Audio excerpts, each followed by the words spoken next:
أعوذ بالله من الشيطان الرجيم. بسم الله الرحمن الرحيم.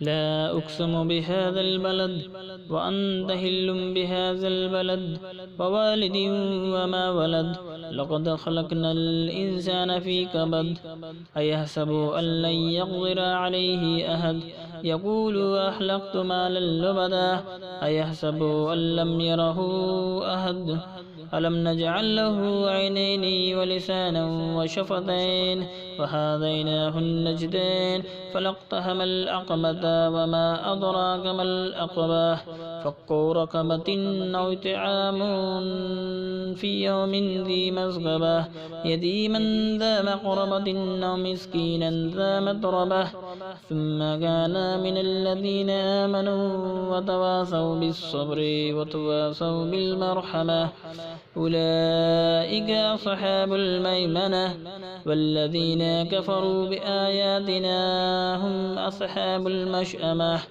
عليهم نار مؤصدة.